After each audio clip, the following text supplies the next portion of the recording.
Kitab 2 Samuel.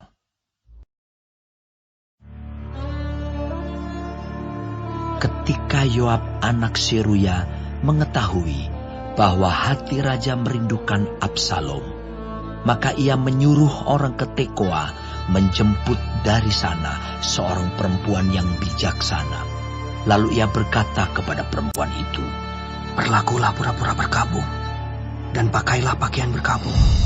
Janganlah berurap dengan minyak, dan berlakulah seperti seorang perempuan yang telah lama berkabung karena seorang mati.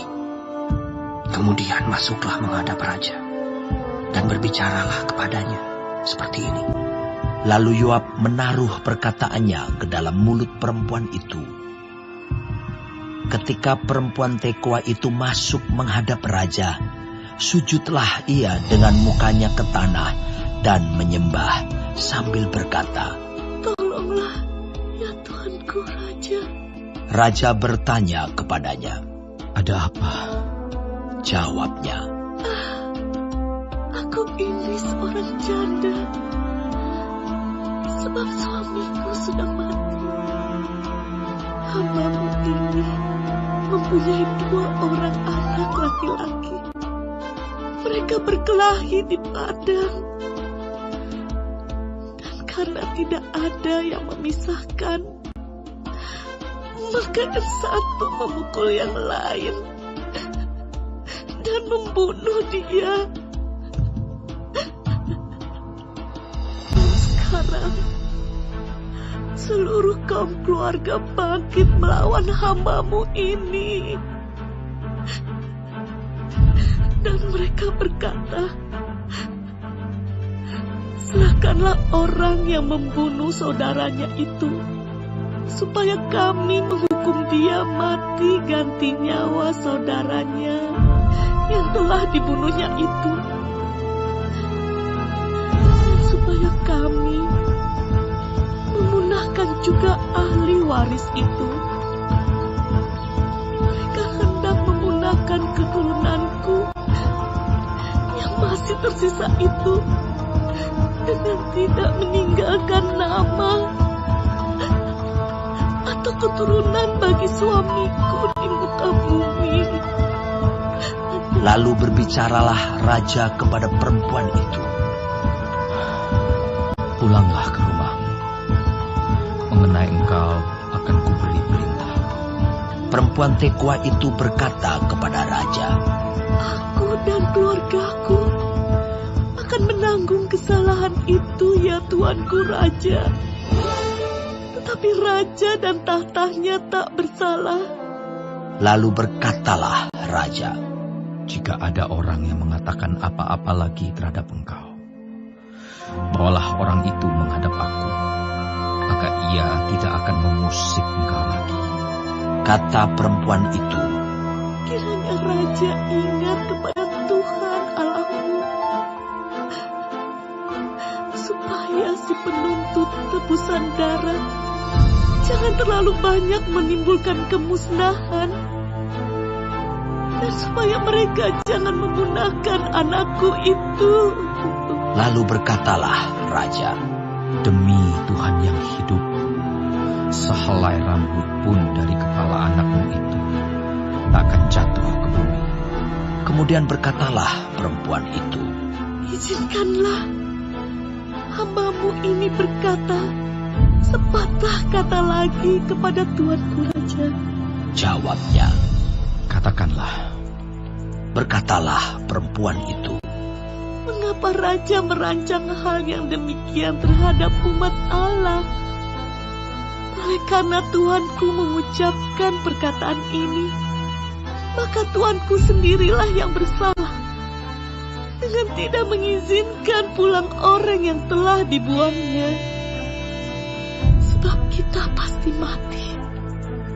Kita seperti air yang tercurah ke bumi yang tidak terkumpulkan.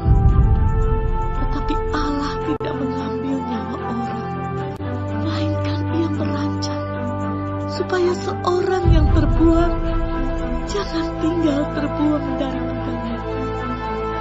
Maka sekarang aku aku datang mengatakan perkataan ini kepada Tuanku Raja, karena orang banyak itu telah menakut-nakuti aku.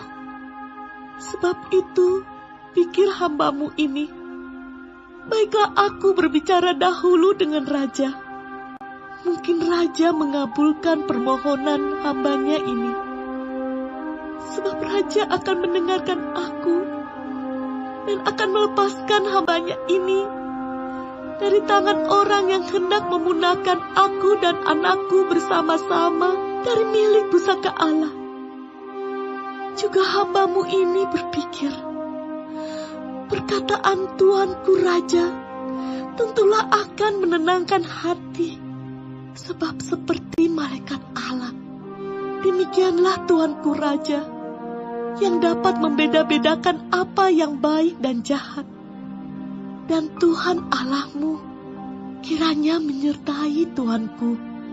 Lalu Raja menjawab, katanya kepada perempuan itu, Baiklah, jangan sembunyikan kepadaku apa yang hendak kutanyakan kepadamu. Kata perempuan itu, Berkatalah kiranya Tuanku Raja. kemudian bertanyalah Raja, Adakah Yoab campur tangan dengan engkau dalam semuanya ini? Perempuan itu menjawab, Demi hidupmu Tuanku Raja, tidaklah mungkin untuk menyimpang ke kanan atau ke kiri dari segala yang Tuanku Raja katakan. Sesungguhnya hambamu Yoab yang memerintahkan daku. Dialah yang menaruh ke dalam mulut hambamu segala perkataan ini, dengan maksud untuk mengubah rupa perkara itu. Maka hambamu Yoab melakukan perkara ini. Tetapi Tuanku bijaksana, sama seperti malaikat Allah, sehingga mengetahui semua yang terjadi di bumi. Sesudah itu berkatalah Raja kepada Yoab, Baik, kukabulkan permohonan ini. Pergilah, bawalah kembali orang muda Absalom itu. Lalu sujudlah Yoab dengan mukanya ke tanah dan menyembah sambil memohon berkat bagi Raja. Dan Yoab berkata, Pada hari ini, hambamu mengetahui bahwa Tuanku Raja suka kepada hamba, karena Tuanku telah mengabulkan permohonan hambamu ini. Lalu bangunlah Yoab, ia pergi ke Gesur dan membawa Absalom ke Yerusalem. Tetapi berkatalah Raja, Ia harus pergi ke rumahnya sendiri. Jangan ia datang ke hadapanku. Jadi pergilah Absalom ke rumahnya sendiri dan tidak datang ke hadapan Raja. Di seluruh Israel tidak ada yang begitu banyak dipuji kecantikannya seperti Absalom. Dari telapak kakinya sampai ujung kepalanya tidak ada cacat padanya. Apabila ia mencukur rambutnya pada akhir tiap-tiap tahun, ia mencukurnya karena menjadi terlalu berat baginya. Maka ditimbangnya rambutnya itu 200 shikal beratnya, menurut batu timbangan Raja. Bagi Absalom lahir 3 orang anak laki-laki dan seorang anak perempuan yang bernama Tamar. Ia seorang perempuan yang cantik. Setelah Absalom diam di Yerusalem genap 2 tahun lamanya, dengan tidak datang ke hadapan Raja, maka Absalom menyuruh memanggil Yoab untuk diutus kepada Raja. Tetapi ia tidak mau datang kepadanya. Kemudian disuruhnya memanggil dia lagi untuk kedua kalinya, tetapi ia tidak mau datang. Lalu berkatalah ia kepada hamba-hambanya, Lihat, ladang Yoab ada di sisi ladangku, dan di sana ada jelainya. Pergilah, bakarlah itu. Maka hamba-hamba Absalom membakar ladang itu. Lalu Yoab pergi mendapatkan Absalom ke rumahnya dan bertanya kepadanya, Mengapa hamba-hambamu membakar ladang kepunyaanku itu? Jawab Absalom kepada Yoab, Ya, Aku telah menyuruh orang kepadamu mengatakan, datanglah kemari, supaya aku mengutus engkau kepada raja untuk mengatakan, apa gunanya aku datang dari Gesur? Lebih baik aku masih tinggal di sana. Maka sekarang, aku mau datang ke hadapan raja. Jika aku bersalah, biarlah ia menghukum aku mati. Kemudian masuklah Yoab menghadap raja dan memberitahukan hal itu kepadanya. Raja memanggil Absalom, dan ia masuk menghadap raja, lalu sujud ke hadapan raja dengan mukanya ke tanah. Lalu raja mencium Absalom.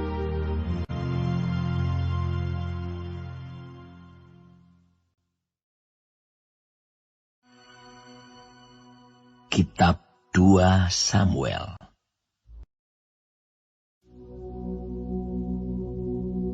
Sesudah itu, Absalom menyediakan baginya sebuah kereta serta kuda dan 50 orang yang berlari di depannya. Maka setiap pagi berdirilah Absalom di tepi jalan yang menuju pintu gerbang.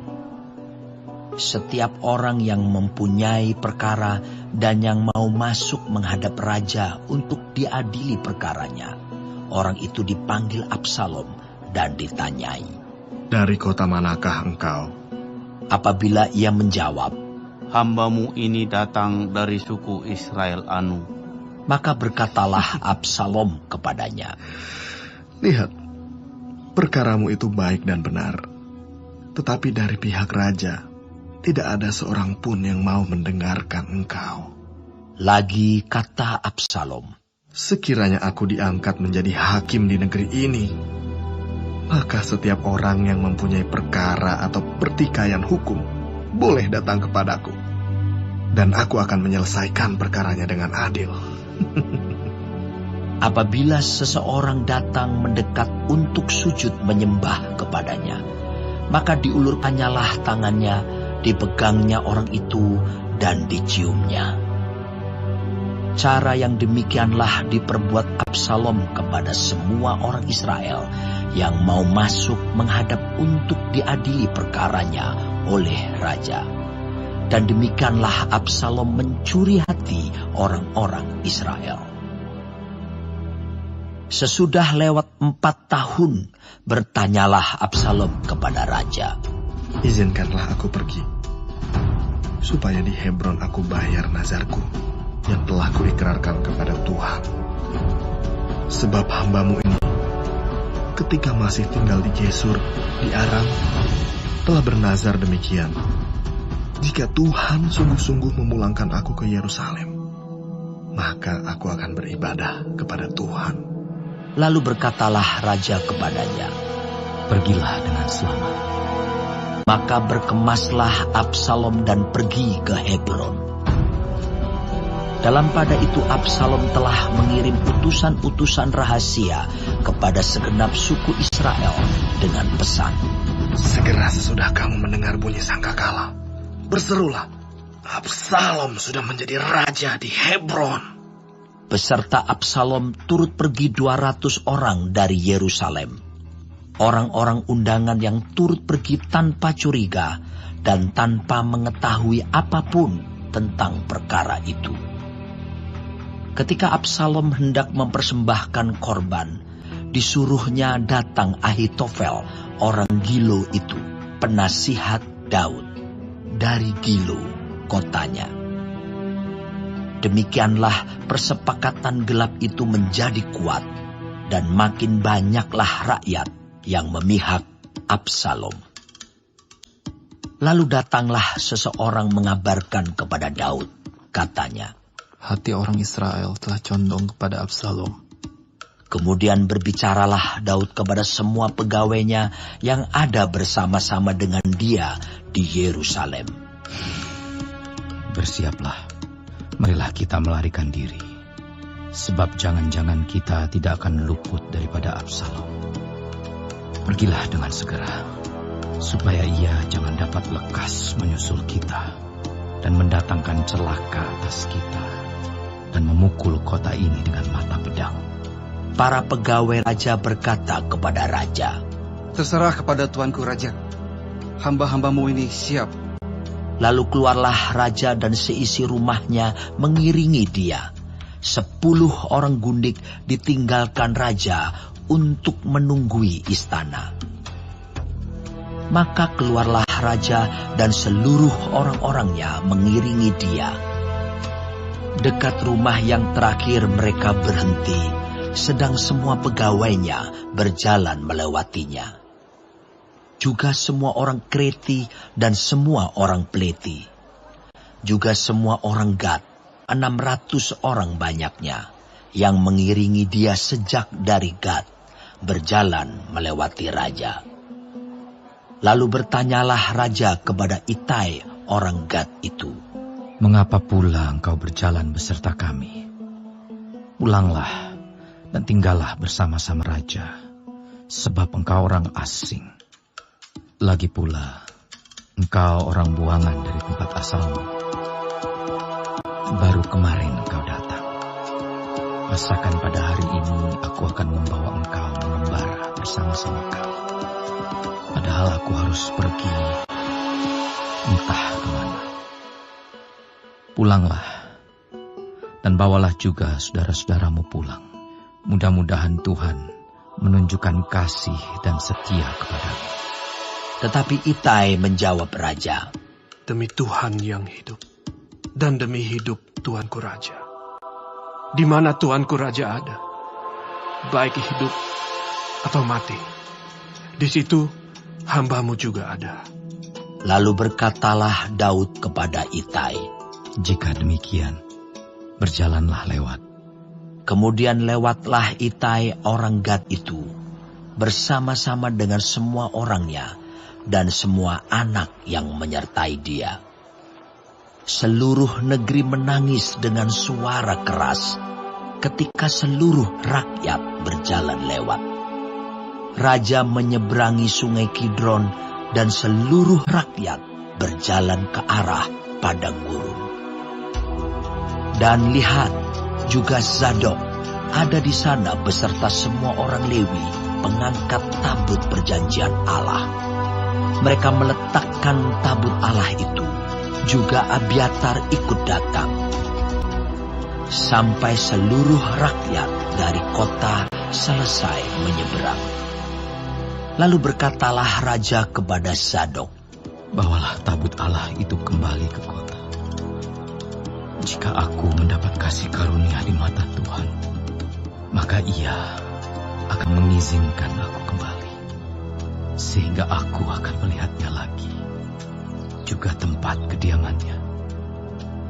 Tetapi jika Ia berfirman begini, aku tidak berkenan kepadamu, maka aku bersedia.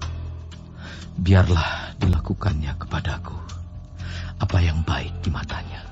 Lagi berkatalah raja kepada Zadok imam itu, "Jadi engkau dan Abiatar, pulanglah ke kota dengan selamat, beserta anakmu masing-masing, yakni Ahimaas anakmu, dan Yonatan anak Abiatar. Ketahuilah, aku akan menanti di dekat tempat-tempat penyeberangan ke padang gurun, sampai ada kabar dari kamu untuk memberitahu aku." Lalu Zadok dan Abiatar membawa tabut Allah itu kembali ke Yerusalem, dan tinggallah mereka di sana. Daud mendaki bukit Zaitun sambil menangis. Kepalanya berselubung dan ia berjalan dengan tidak berkasut. Juga seluruh rakyat yang bersama-sama dengan dia masing-masing berselubung kepalanya, dan mereka mendaki sambil menangis. Ketika kepada Daud dikabarkan demikian, Ahitofel ada di antara orang-orang yang bersepakat dengan Absalom. maka berkatalah Daud, Gagalkanlah kiranya nasihat Ahitofel itu, ya Tuhan. ketika Daud sampai ke puncak, ke tempat orang sujud menyembah kepada Allah, maka datanglah Husai, orang Arki mendapatkan dia dengan jubah yang terkoyak dan dengan tanah di atas kepala. Berkatalah Daud kepadanya, "Jika engkau turut dengan aku, maka engkau menjadi beban kepadaku nanti.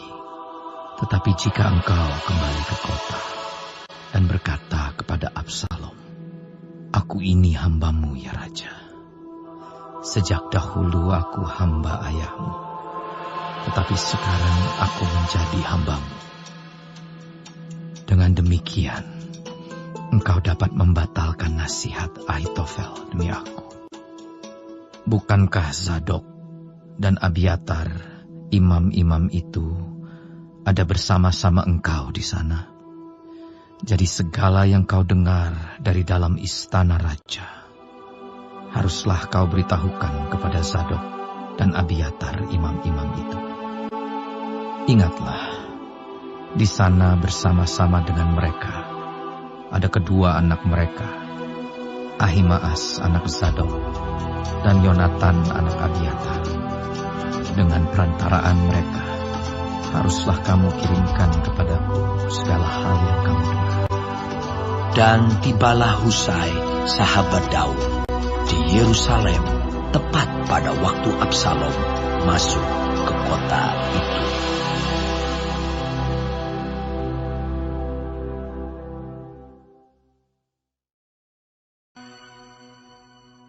Kitab 2 Samuel.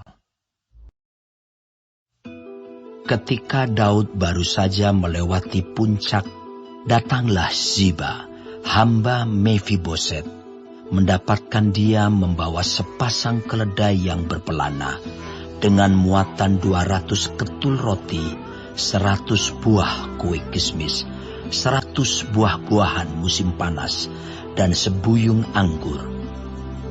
Lalu bertanyalah raja kepada Ziba, "Apakah maksudmu dengan semuanya ini?"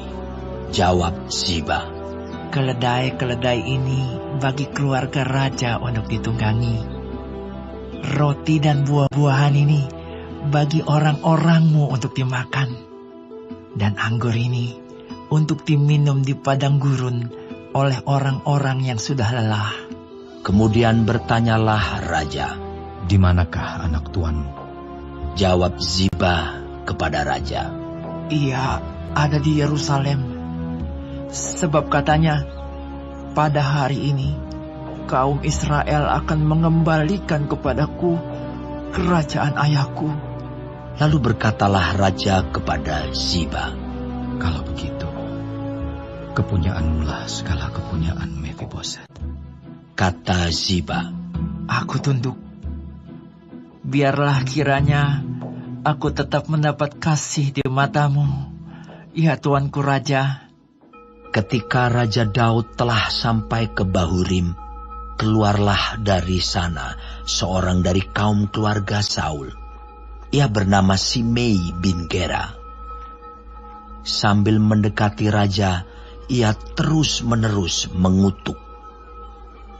Daud dan semua pegawai Raja Daud dilemparinya dengan batu. Walaupun segenap tentara dan semua pahlawan berjalan di kiri kanannya. Beginilah perkataan Simei pada waktu ia mengutuk. Nyala engkau berupa darah, orang dursila. Tuhan telah membalas kepadamu segala darah keluarga Saul yang engkau gantikan menjadi raja. Tuhan telah menyerahkan kedudukan raja kepada anakmu Absalom. Sesungguhnya engkau sekarang dirundung malang karena engkau seorang penumpah darah."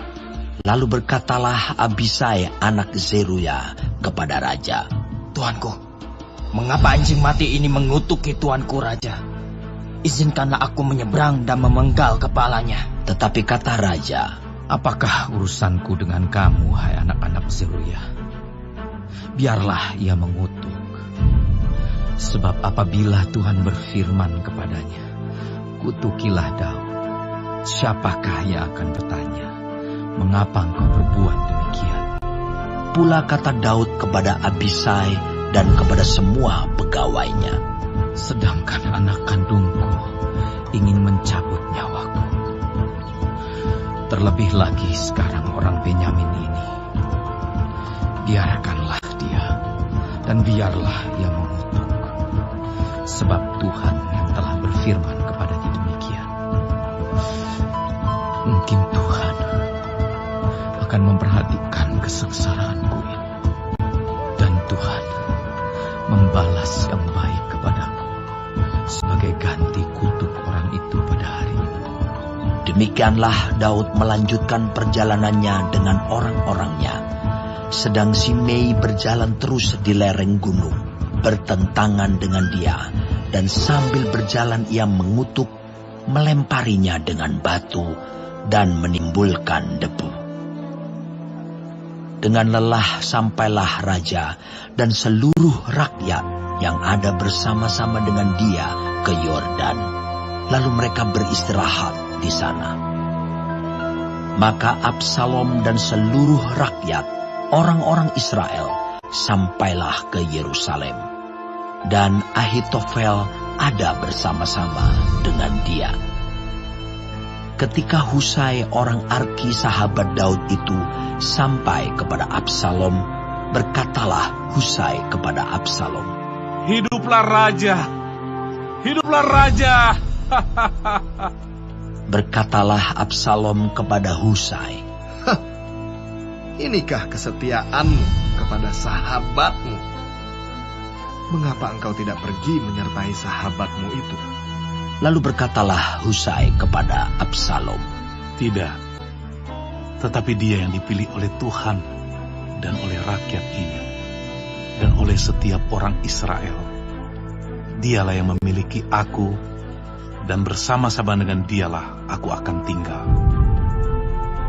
Lagi pula, kepada siapakah aku memperhambakan diri?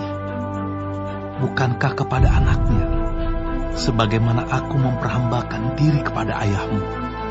Demikianlah aku memperhambakan diri kepadamu."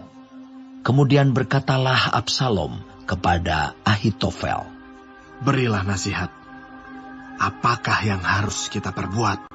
Lalu jawab Ahitofel kepada Absalom, "Hampirilah gundik-gundik ayahmu yang ditinggalkannya untuk menunggui istana.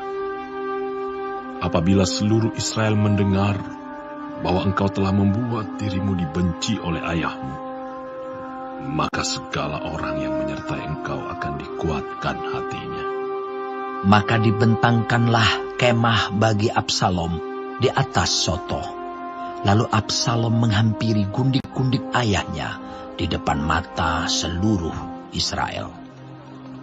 Pada waktu itu, nasihat yang diberikan Ahitofel adalah sama dengan petunjuk yang dimintakan daripada Allah.